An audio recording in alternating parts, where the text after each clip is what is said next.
channel. So today I want to talk to you guys about being the student. Some of us get so caught up with being leaders that we forget how to be students.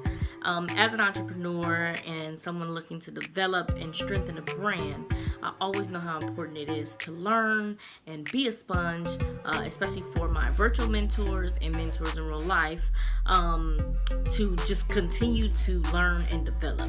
Growth is the word. Growth is always going to be the key to all of your success. So learning how to continue to grow is super important, and you can't grow until you learn. So I'm 100% guilty of it.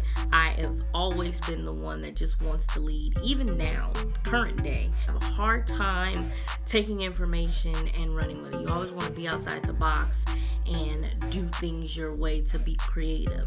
But one thing that I've learned from a virtual mentor of mine, Mylene Till, is you can't reinvent the wheel, number one.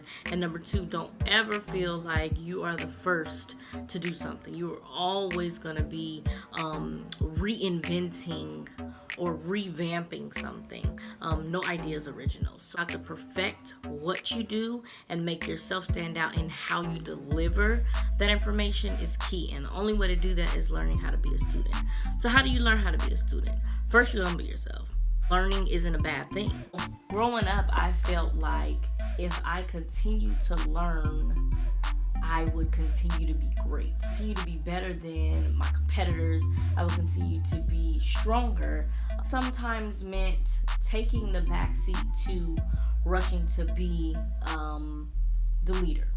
Following is obviously never fun. No one likes to follow, but I think that it's super important to learn that in following, you're becoming a stronger leader because you are taking the information that you're receiving and you're learning how to strengthen it, develop it, and make it better. So humbling yourself. You need to understand that you have to start crawling before you can walk. Learning that you're retaining the information. So I'm a college student, and college is hard. Sometimes I'll read through a chapter of a book, or I'll look at an assignment, get through it, and then realize I don't remember anything that I just read. And then there are certain projects where I start listening to day-to-day activities and applying whatever I've learned to those. That's when you know that you're being a proper student, because you're retaining the information. You stop needing to speak first and you always want to listen. Doesn't mean that you become submissive or you aren't receptive to sharing what you learn, but you're always captivated by listening to someone else's opinion and knowing that one of the greats is going to drop a gem and you need to pick it up. If our mindset changes and we realize that being a student doesn't mean that we stay there, we're not asking ourselves to remain in the lower part of our education or development as a brand. What we're doing is we're learning how to be the best that we can be, so that when we are exposed to the public and presenting ourselves, that we are able to, number one, still be able to learn, and number two, be able to teach others the things that we've learned properly.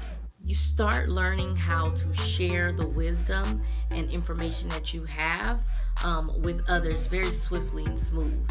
There's no hesitance. There's no needing to fact check. You kind of assure yourself only because you've learned and you've listened and you've decided that you wanted to remain in that space, adding to your already resourceful self. Listen, nobody wants to be stuck in the same place forever, and no one's asking you to do that. What I'm asking you is to learn how to remain in the novice portion of your career before you decide to claim that you're an expert. I see so many people putting titles and things on it, and Mylene shared that the other day, which inspired this video. Everybody wants to be the expert. Nobody wants to be the intermediate or the beginner. I'm learning to still ride with my training wheels on until I'm ready to ride without them. And it's hard because we are confident in ourselves, and as we get older, we want to show how wise we are and apply the information that we do have. But that doesn't take away from that if you decide to take a step back and become more of an expert in what you're looking to do. I hope this resonated with you. I definitely encourage you all to think about how you are sharing your wisdom, think about how you are retaining it, and how to remain a great student. You always want to learn. You always want to be a sponge. As always, make sure you're subscribed. If you haven't, please share, tell a friend, leave a comment. Love engaging with you all. And always remember to be loved.